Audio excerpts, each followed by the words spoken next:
Perkenalkan, nama saya Muhammad Lutfi Aziz, NIM 201241002. Di sini saya akan membacakan sebuah cerpen yang berjudul Seorang Ayah yang Mencemaskan Mimpinya. Maling! Maling! Maling!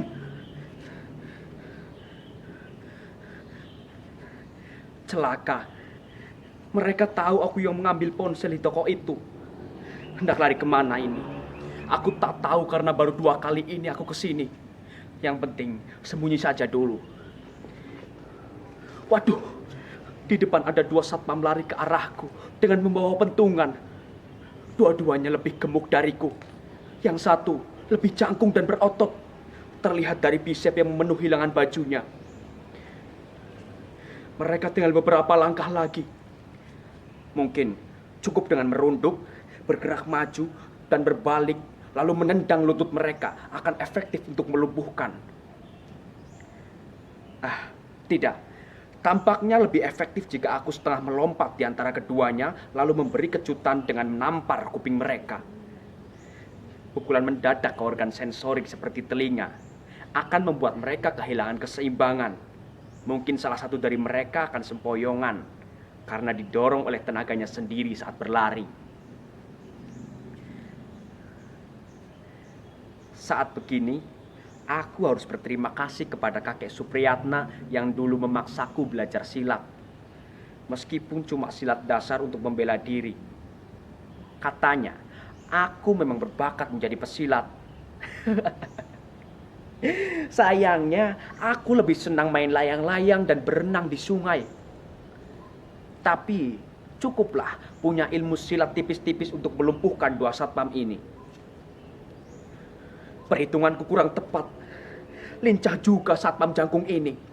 Meski sempat terjongkok setelah aku tampar kuping kanannya, ia langsung bangkit. Sementara temannya mengerang terguling di lantai setelah menabrak tiang listrik. Si jangkung langsung berlari kencang, menyerang balik. Amarahnya mendominasi. Biasanya orang seperti ini hanya mengandalkan tenaga untuk membalas, sehingga gerakannya kurang terkontrol. Ini paling pas kalau aku menghindari ayunan pukulannya dengan merunduk ke sisi kanannya, sembari memutar badan, lalu menyapu kedua kakinya dengan kaki kiriku. Meskipun refleksku tak sebagus masa remaja dulu ketika rajin berlatih silat, ini masih lumayan. Mungkin karena aku rajin mencangkul di sawah, sehingga otot-ototku tetap terjaga. Benar kan? Dia langsung terjengkang dan ambruk. Mumpung dia belum sadar sepenuhnya, aku harus segera menusukkan siku kananku ke dadanya. Jangan sampai kena ulu hati, karena itu bisa membunuhnya. Lalu menguncinya dengan menekan lehernya menggunakan tangan kiriku. Sementara itu, tangan kananku terkepal dan terangkat untuk mengantisipasi siapa tahu dia melawan balik. Namun, dalam kondisi seperti ini, kemungkinan itu hanya 1/4 dibandingkan dia menyerah. Napasnya tersengal-sengal, lenganku bisa merasakan nadi dan detak jantungnya yang memburu. Jika batang lehernya aku tekan lebih sedikit, dia bisa tamat. Ingat, aku hanya tak ingin tertangkap, bukan untuk menghabisi satpam ini. Dia merintih kesakitan, juga susah bernafas. Wajahnya pias seperti diselimuti tanya. Kira-kira apa yang akan aku lakukan selanjutnya? Perlahan dia mengendurkan otot-ototnya. Saat bersitatap, sorot matanya mengirimkan pesan mohon ampun. Aku kendurkan juga ototku untuk memberi isyarat dia akan baik-baik saja. Tapi, ya Tuhan, begitu mendongak ke arah jalan, gerombolan warga datang menyerbu. 12, 19, waduh, mungkin puluhan. Mereka membawa senjata seadanya. Palu, kayu, sapu, bahkan sendok garpu. Mungkin dia sedang asyik makan mie, lalu diajak mengejar maling. Mengejar aku. Aku paling tak tega memukul orang-orang awam begini.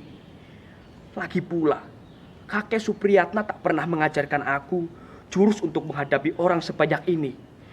Lebih baik aku lari. Ketika hendak balik badan dan lari, dari arah berlawanan, berlarian juga puluhan orang ke arahku dengan senjata lebih kurang sama. Aku terimpit. Jangan panik. Fokus. Aku menoleh ke kiri, ke kanan. Tak ada jalan keluar. Aku menoleh ke atas. Itu ada pagar rumah setinggi kepala yang bisa menghubungkan ke lantai 2. Mungkin cukup untuk kabur dengan melompatinya, menggapai plafon untuk ke lantai 2, lalu lari lewat genting rumah-rumah warga. Aku mengambil ancang-ancang untuk melompat.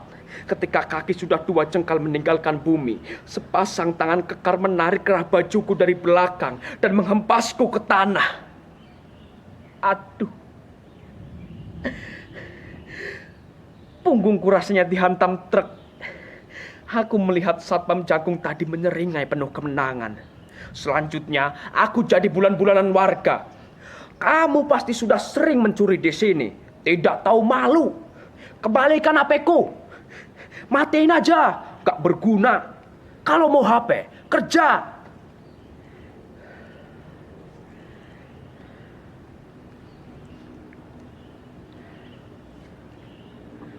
Kami sekeluarga sudah lama tak mempunyai HP. Terakhir, sekitar setahun lalu, HP bekas beli di pasar ular dekat stasiun seharga 150.000. Makin lama, bentuknya makin kembung seperti ular sehabis makan kambing. Lalu panas dan tak bisa menyala lagi. Bangkainya kami pakai ganjal salah satu kaki tempat tidur yang memendek karena rayap. Teman kami ya mereka ini. Rayap, nyamuk, lalat, kadang cacing yang tiba-tiba muncul dari dalam lantai rumah. Tak punya HP tak pernah menjadi masalah hingga pandemi corona melanda. Apalagi sejak tahun ajaran baru, ketika anak-anak sekolah diharuskan belajar di rumah. Katanya, guru-guru akan bergantian datang mengajar lewat laptop atau HP. Itu aku dengar dari anak tunggalku Soleha, yang mendengar kabar dari teman-temannya di kampung. Kami tak punya HP, jadi selalu ketinggalan informasi dari sekolah. Pak, minta tolong belikan HP biar Soleha bisa sekolah. Sudah sebulan lebih gak ikut pelajaran, kata Soleha di suatu pagi yang semestinya sejuk. Karena saat itu hawa sisa hujan semalam masih enggan pergi. Ini musim yang aneh. Bulan Agustus tapi turun hujan. Seaneh kondisi saat ini. Dulu masuk sekolah dilarang bawa HP. Sekarang sekolah harus lewat HP.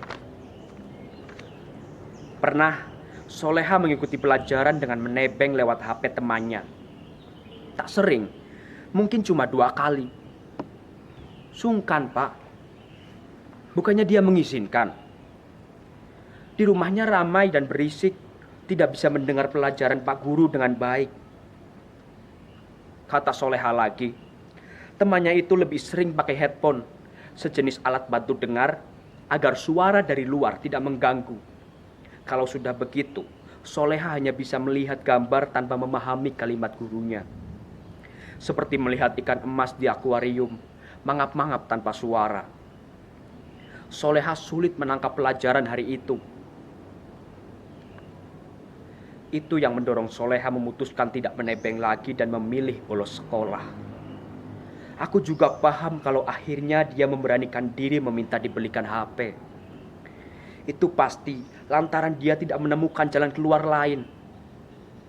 Seingatku, Soleha sejak lahir tak pernah meminta apapun, meskipun itu sekedar permen. Aku sangat bersyukur dianugerahi anak yang begitu paham kondisi dan derita orang tuanya.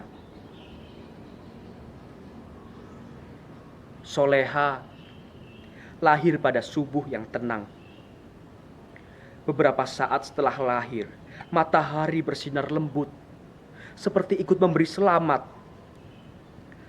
Konon, anak yang lahir pagi hari menyukai kebersihan, lembut, ramah, dan memiliki sopan santun yang mengagumkan. Dia juga rendah hati dan mudah jatuh iba. Aku sebenarnya tidak terlalu percaya dengan penilaian yang cenderung berbaur dengan mitos. Tapi sungguh, semua itu ada pada anakku. Dia juga pandai. Kepadanya, aku menaruh harap kelak menjadi pemutus rantai kemiskinan dalam keluarga. Kakekku, ayahku, bahkan paman-pamanku, semuanya bekerja sebagai buruh tani. Tanah kami habis dibeli murah oleh pengembang yang mengubah sawah menjadi perumahan. Harga rumah-rumah itu tinggi sekali, lebih tinggi dari langit ketujuh. Sampai-sampai kami tak berani bermimpi mampu membelinya. Tapi siapa tahu, kelak Soleha menjadi sarjana yang mendapat pekerjaan dengan upah berlimpah. Sehingga kami tak perlu lagi makan dengan lauk sebutir telur dibagi 3.